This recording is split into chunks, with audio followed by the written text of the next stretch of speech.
I am Dr.K.G.Selvi. Today we are going to discuss about the tapeworm. Very detailed studies we are going to use.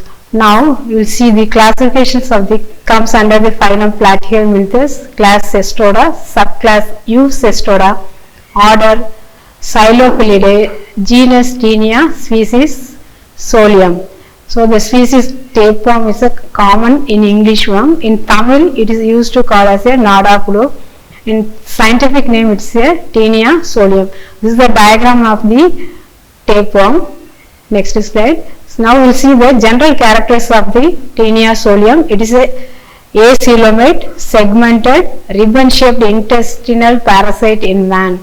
It included in the phylum Platyhelminthes and in a class Cestoda. It is an endoparasite.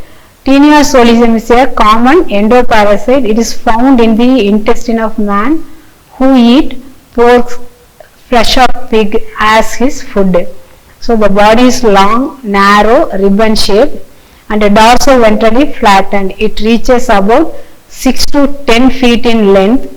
The body of the animal is divided into three regions, namely scolex, neck and the strobila. Next slide. So the scolex is small knob-like structure situated at the anterior end of the animal. It has the size of a pinhead.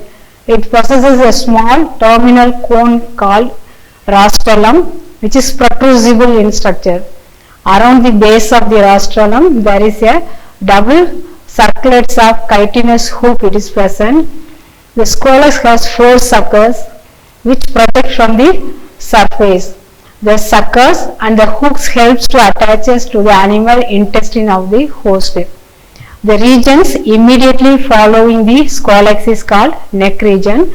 The neck is short, narrow and unsegmented. The neck is followed by strobila, which is formed of a chain of about nearly 850 segments. Each segment is termed as proglottid. New segments are formed from the posterior part of the neck by budding. The older segments are pushed away, so the new segments are located near the scolex region. And the older segments are located at the posterior most end. The older segment in the last segment is matured.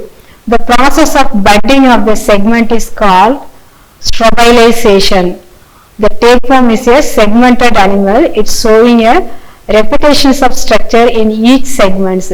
So, as a new segments are formed from the anterior regions, this type of segmentation is termed pseudo-metamerism. Each proglottid contains a set of male and female reproductive organs and a part of the nervous system and excretory systems. But the youngest segments lying nearest to the neck regions have no sex organs. They are termed as immature proglottids. The proglottids of the middle regions are termed as mature proglottids, which contain sex organs. The proglottids of the middle regions are termed as mature proglottids, which contain sex organs. The posteriormost segments are called gravid or ripe proglottids, which contain fertilized eggs. This diagram showing the head region is enlarged. We can able to see in the help of the microscope only. Body wall of the Taenia solium. So the body wall consists of a thin cuticle. It offers protections against the digestive juice of the host. Beneath the cuticle there is a layer of basement membrane is present. Below the basement membranes are a layer of circular muscles and longitudinal muscles are present. Below the muscular layer, the interior of the proglottid is filled with parenchyma. Now we will see the feeding mechanism. There is no alimentary canal system in the Taenia solium since the Taenia lives in the intestine of the host. It always gets an abundant supply of digested food. The digested food material is absorbed through the surface of the body.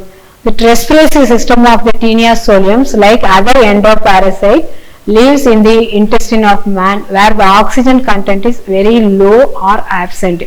So, respiration is anaerobic, in which the energy is obtained by the breakdown of glycogen into carbon dioxide and fatty acid. In excretory system, it's carried out by the pronephridia. The excretory system consists of 4 longitudinal excretory vessels. Of these 4 vessels, 2 are dorsal and other 2 are ventral in positions. In the scolex, these 4 vessels are joined by a ring vessels at the end of each proglottids. The 2 canals forming pairs are joined by a transverse vessels. At the last segments, all the 4 vessels unite to form a caudal vesicles, which opens outside by a common excretory force. So, if the last segment it's cut off the longitudinal canals, it's opened by separate apertures. Minute branches arises from the longitudinal vessels, ending in flame cells found all over the parenchyma. So, nervous system of tapeworm has with 2 small ganglion present on the scolex region. From the ganglion, nerves arises anteriorly and posteriorly. The anterior nerves are short and they supply the rostrum and suckers. The posteriorly 5 pairs of nerves arises. They run backwards through the entire length of the body. At the posterior end of each proglottid, the nerve cords are connected by an annular commissures. Tapeworm lacks specialized sense organs. Reproductive system of Taenia solium is hermaphroditic. Each proglottid has a complete set of male and female reproductive organs. So now we will see the male reproductive system. It consists of numerous small rounded testes which are scattered throughout the proglottids. From each testis arises a minute duct as a vas efferens. All the vas efferents unite to form the vas deferens. So, the vas deferens is a coiled tube which extends towards the lateral margins and opens into the genital atrium through the male genital pores. The last part of the vas deferens passes through the muscular penis or cirrus. The cirrus is enclosed inside the cirrus sacs. The genital atrium is a cup-shaped structure.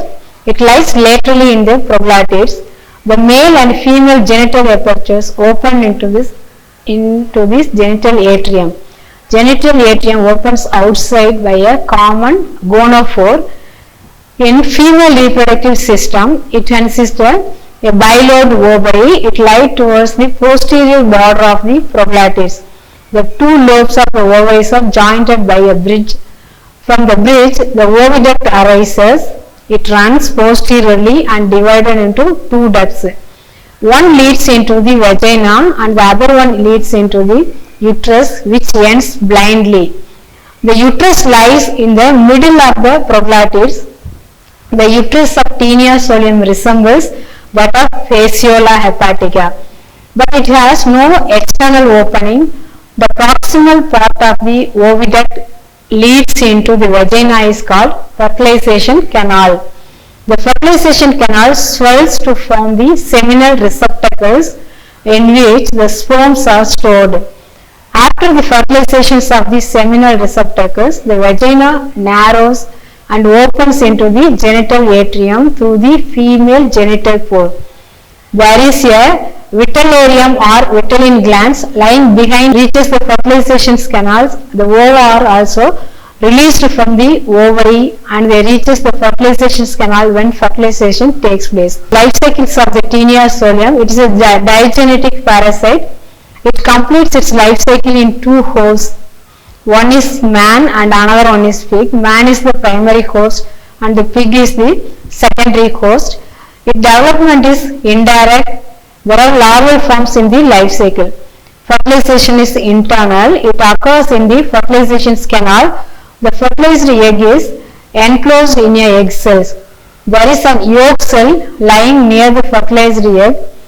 The egg cells and the yolk cells are together called capsule. This diagram you can see the egg cells and the yolk cell together. It is covered by the capsules. So the capsule passes into the uterus. The egg starts its development when inside the uterus. It undergoes cleavage in the capsules. The cleavage is holoblastic and unequal. The egg develops into the larva is called oncosphere or hexagonth larva. Now we will see the structure of the hexagonal larva. It is a larva developed from the capsule. It remains in the capsule. It has some features. It is spherical in shape. It is covered by two coverings, outer shell and the inner embryonic membrane. The interior is filled with a mass of cells. The embryo has 6 pairs of hooks. Hence it is called hexagonal larva. Hexa means 6, kanth means hook. The oncospheres remain inside the gravid problatid and passed out along with the feces. Further development takes place only inside the pig. So now we see the infection into the pig. When a pig eats the feces, the oncospheres enters the intestine of the pig. Here the embryonic membranes dissolves. The larva penetrates the intestinal wall. With the help of the hook, the larva then reaches the muscles of the pig through the atrial systems. In muscles, it loses the hooks and develops into the next larva. It's called cysticercus or bladder worm. The bladder worms, it has some of the features. Lives in the muscles of the pig. It formed of a fluid-filled vesicle. It is called bladder. The bladder is covered by two covering, the outer cuticles and an inner germinal layer.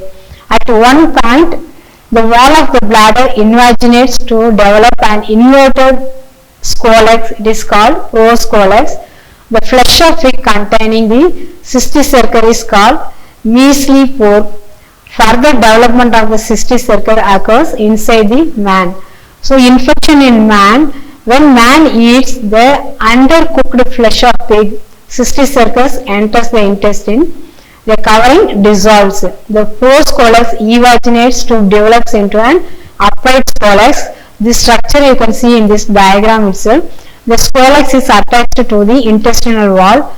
The neck produces proglatids. The bladder becomes detached and disintegrated.